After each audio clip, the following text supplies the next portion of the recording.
Welcome to Recovery Room, your backstage pass to everything happening at Timiskaming Hospital. Whether it's new programs, groundbreaking initiatives, or the amazing people working behind the scenes, we're here to keep you in the loop about all things healthcare in our community. So pull up a chair, relax, and join us as we take you through the heart of Timiskaming Hospital, where healing happens and every story matters. Let's dive into today's episode and discover what's new, exciting, and making a difference right here at home. Welcome to the Recovery Room. I'm Chrissy. And I'm Jose. And today we have President and CEO Mike Baker with us. Hi, Mike. Hi, thanks for having me. How are you? I'm doing very well, thank you. Good. So, first time on the podcast. Yes, it is. Are you nervous? Not at all. Okay. You're a pro by You guys are good. You guys are good. This is easy. So can you share a little bit with us about your role as president and CEO and what led you to do this at our hospital? Sure. So I'm a northern boy through and through. I was born and raised in North Bay. We moved here when I was quite young, 14-ish kind of thing. And basically did like most people, went away to school and then came back and just never left. So I think it's one of those things where your roots are here. I have lots of friends who are here and lots of family who are still here. So my career has taken me through a lot of different things, private sector and public sector for Northern Telephone, Grant Forest Products. I've worked with the Englehart Hospital for quite a bit of time, and then I went on to Northern College. And when the job came open here, it was that draw of being able to help with healthcare in our community because of the importance of healthcare with our families. I was very happy at Northern College and really was planning on staying there till I retired. But I knew that there was things that could be done. It could be improved, I guess, is the best way to put that. So in 2018, when the job came open, I applied. And I really had a couple of things that were on the top of my mind. And some of it comes from being in the smallest college. Northern College was the smallest college in the province. So I know that in healthcare, that small rural and northern hospitals and communities don't get the same services, they don't get the same funding as larger centers. And it should be relative, but it should also mean that small rural and northern hospitals and communities get the same level of care that they should be provided with. And I felt that I could help to make that happen. And so I thought that it was important to get in the game and to actually try to make things better for our community. I also believe that transparency is important. And I think that's a shift that we've made where not just the public, but our team here and our community and our partners have a better understanding about what's going on at the hospital. It's their tax dollars that pay for it, and they should know what's going on up here. And so we've tried to do that as well. And finally, I think there's two real key things that we have to make sure that our hospital is successful. And I think one of them is we have to make sure that we raise the money in our community to ensure we have the right equipment for our teams to be successful, so we can diagnose illness properly and start treatment plans properly. But finally, I think the right culture is critical. You can see examples, and I mean that right throughout the organization. We talk about hospitals, we know there's doctors, we know there's nurses, but everybody's here. There's food services, there's housekeeping, diagnostic imaging, lab, administration. All of us have to feel like we're respected, that we're being listened to, that we're part of solutions, and that they feel safe. And I think that's the only way that people can perform their best, which results in the best patient outcomes. Okay. So as the CEO, what do you consider your most important priorities in leading the hospital? Well, the first priority these days has to be the financial sustainability of the hospital. It's since COVID, it's been difficult for the province as far as funding everything, and hospitals as well. It's been difficult because things have changed so dramatically. And it really hasn't gone back to normal since then.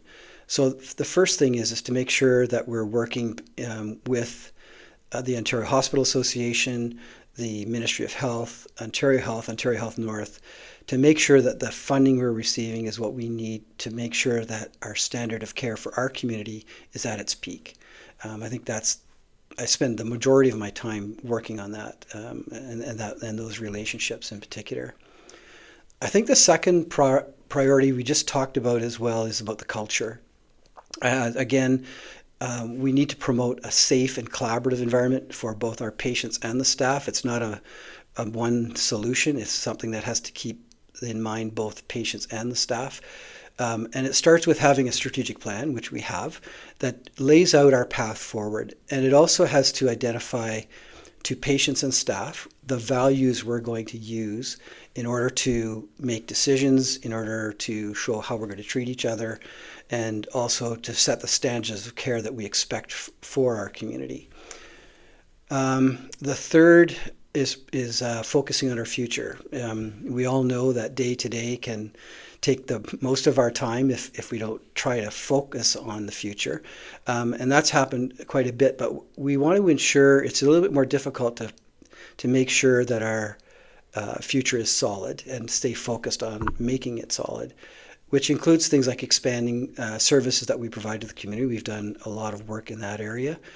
And also includes ensuring things like new tenants are brought on board, like Extendicare and others that make sure that we're focusing on services down the line. And those kinds of things can lead to better transitions in care. So that's the third one. Probably the last one, and just right up front, we have a great team. But the portion of my role is to make sure that those team members, in both the leadership team and the senior leadership team, have the tools they need to be successful. So things like proper resources, do they have enough staff, strong communications, and access to training that will hone their skills so that they can become better in their positions as well. And it also ensures, and this is a big part of it, is that the board of directors is well informed. They play, of course, a valuable role in direction in helping us with some of the major decisions that we have to make. Okay, so Mike, how would you describe the core mission and values of our hospital, and how do those values impact the way we deliver care to our patients? Wow, that's a big question. There's a lot to unravel in there. But I mean, our mission is to be a partner and leader in quality, people-centered care, improving health and well-being in northern and rural Ontario. So there's a few things in there. But it really lays out the standard we expect of ourselves at the highest level of the operation. The mission statement is supposed to look at the biggest, brightest picture. And we also know from our statement, we recognize that we can't do it alone. We need our partners, and we need to have good relationships with the partners. It also uses the word leader, and that's important because we're the second largest small hospital in the province. And I think that means that we have to take on a bigger role than just worrying about us. And so we get involved with other hospitals and the Ontario Hospital Association so that we can drive some of those changes that we talked about earlier where there's limitations on small and rural communities. So I think that's broader than just our region and broader than our district. It's provincial. We carry a bit of that.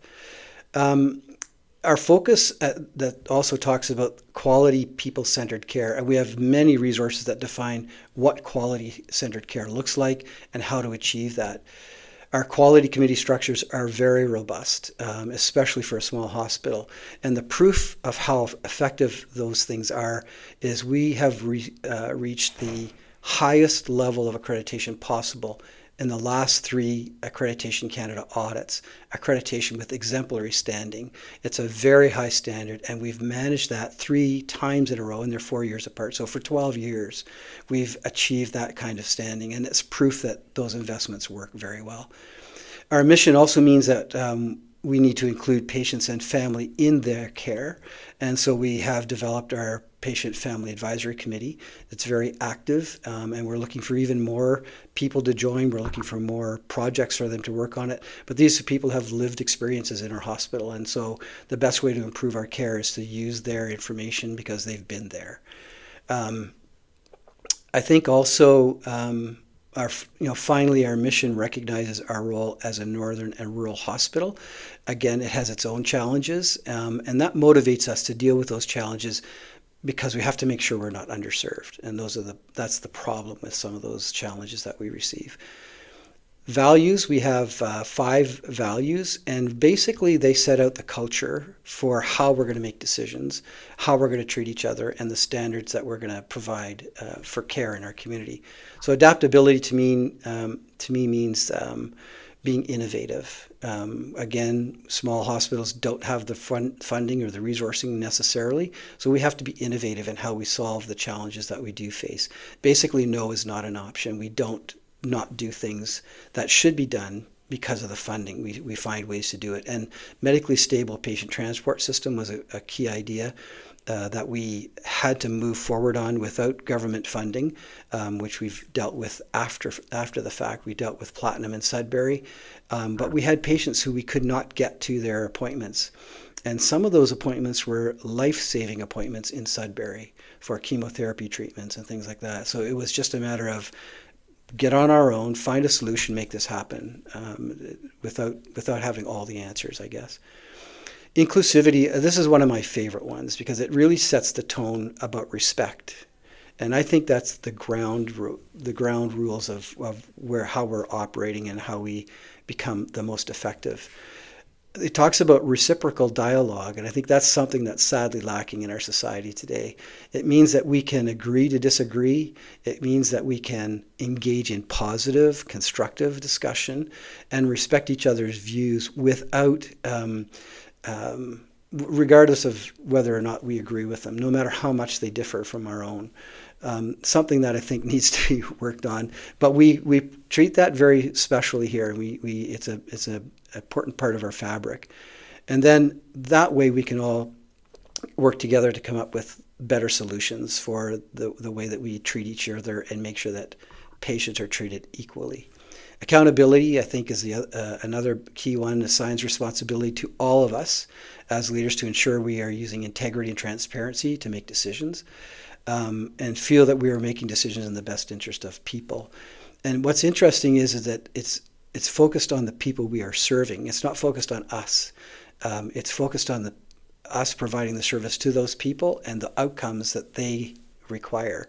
So when we don't meet that standard, we're also hold each other accountable for the fact that it failed. So that's an important one. Collaboration means working together. We talked about earlier, both inside and outside of the organization. The goal is quality care, and we can't do that alone. So collaboration is important. We've led and fully participate in the Temiskaming Area Ontario Health Team.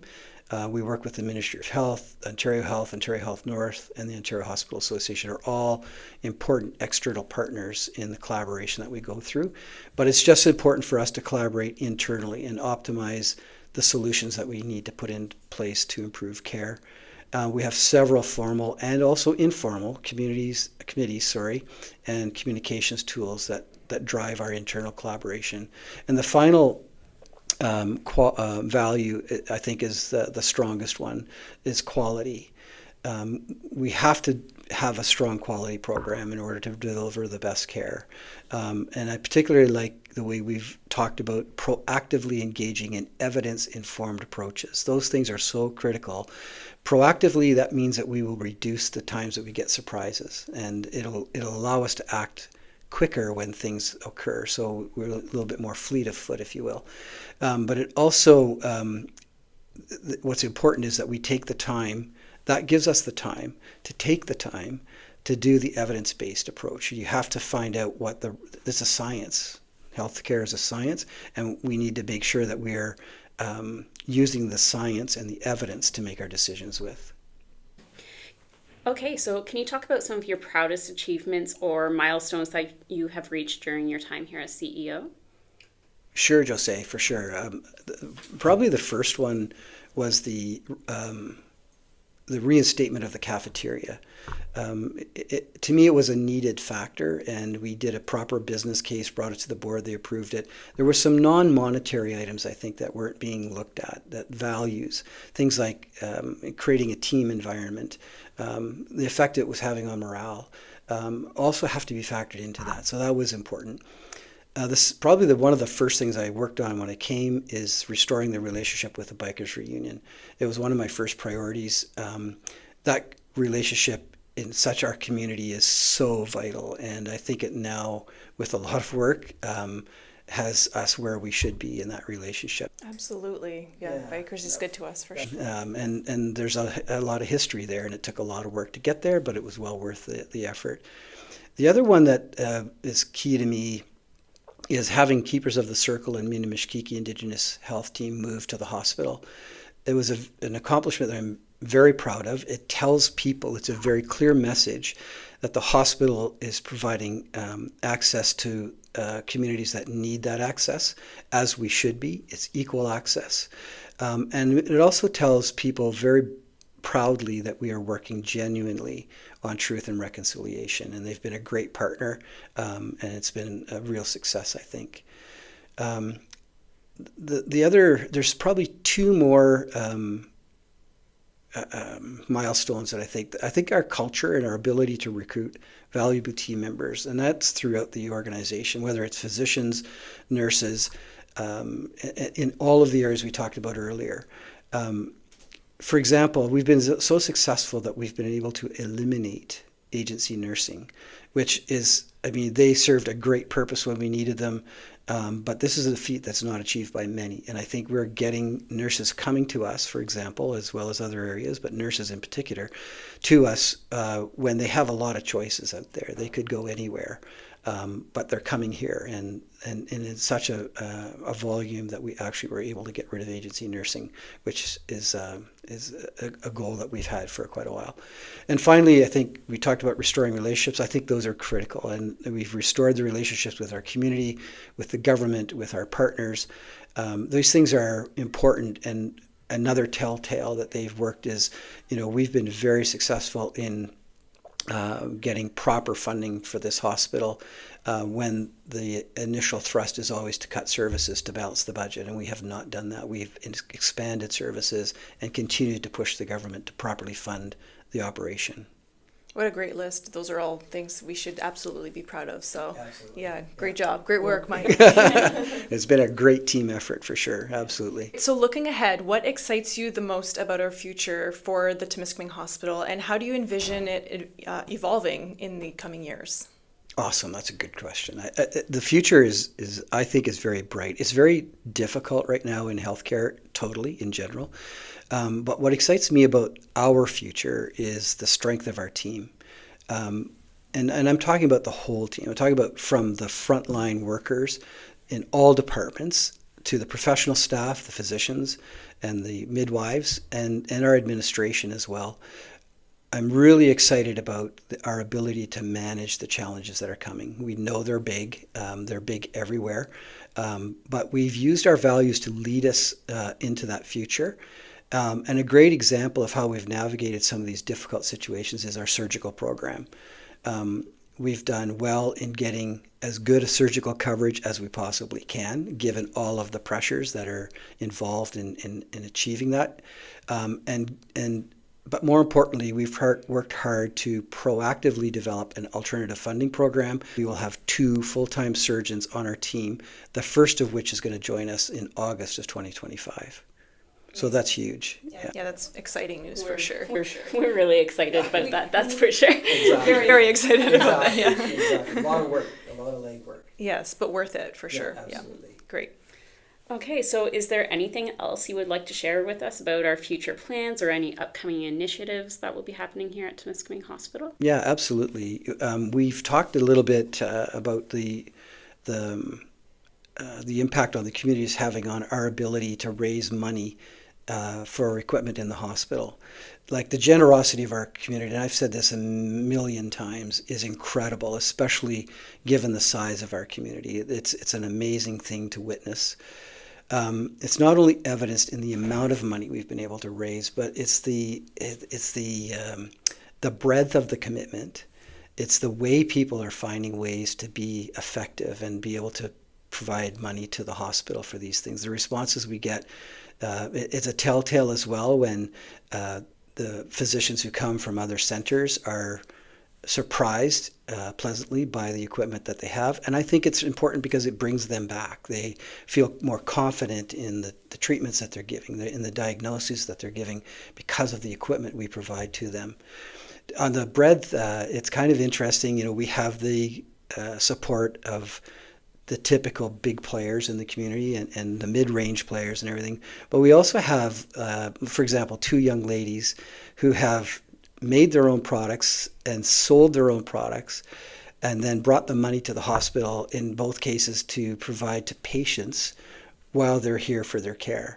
And I think it's so incredible that these 2 young ladies, we're not talking teenagers even here, we're talking about young girls who have decided to develop their own products and sell them, and their parents deserve a lot of credit for raising kids that have those thoughts in their minds. It's very heartwarming, but that's going to benefit our dialysis and cancer patients, which is awesome.